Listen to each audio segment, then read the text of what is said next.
Et si Engin n'avait jamais existé? Et si ce nom, devenu synonyme d'horreur, n'avait jamais été prononcé dans une salle d'interrogatoire? Pas de maison sinistre pleine film, pas de crime sordide, pas de légende du coucher. Mais aussi, pas de psychose, pas de massacre à la tronçonneuse, pas de silence des agneaux. Parce que derrière ces monstres du cinéma, il y avait un seul homme, un fermier solitaire, dérangé, presque invisible, Engin.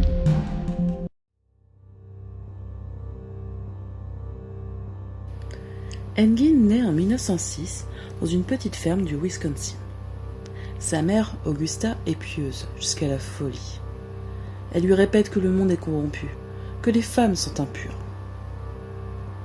Son père meurt, son frère aussi. Et quand sa mère s'éteint, elle se retrouve seule. Seule avec ses obsessions, seule avec ses souvenirs. Et bientôt, avec les morts.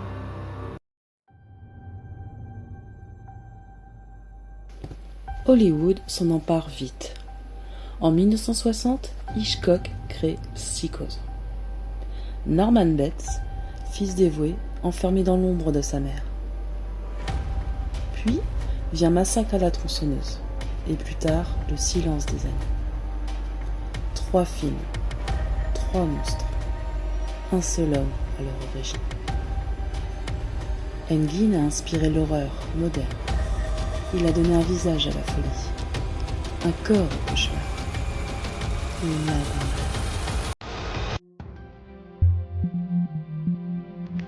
mal. Alors, imaginons, Plainfield reste paisible, les tombes dorment en paix, et Engin n'est qu'un fermier parmi d'autres.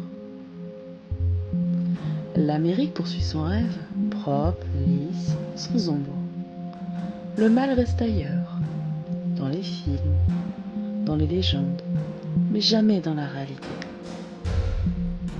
Sans Engin, Psychose n'aurait peut-être jamais existé. Sans Norman Bates, Hitchcock n'aurait pas osé plonger dans la folie intime. Et sans Massacre à la tronçonneuse, le cinéma n'aurait peut-être jamais connu cette horreur brute, cette horreur viscérale, si profondément humaine. L'horreur aurait gardé ses monstres de fiction, des vampires, des fantômes, mais pas ces monstres faits de chair et de solitude. Pas ces monstres qui nous ressemblent. Sans Engin, la culture populaire aurait été différente. Pas de fascination pour le tueur ordinaire. Pas de réflexion sur la folie du quotidien. Le crime aurait gardé son mystère policier classique. Pas de plongée dans l'esprit malade. Pas de miroir tendu vers notre propre noirceur. Et peut-être que la société serait restée plus naïve, un peu plus confiante. Parce qu'Engin, malgré l'horreur, a révélé une vérité. Le monstre ne vient pas d'ailleurs. Il y a parfois du fond du jardin.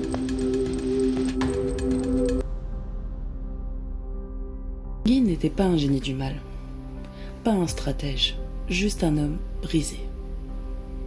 Sa folie, c'était un miroir. Celui de nos peurs, de notre solitude, et de la frontière fragile entre l'humain et l'inhumain. S'il n'avait jamais existé, nous aurions gagné un peu plus d'innocence, mais perdu une part de lucidité. Parce que sans Engin, peut-être que nous aurions oublié que le réel peut être plus effrayant que la fiction.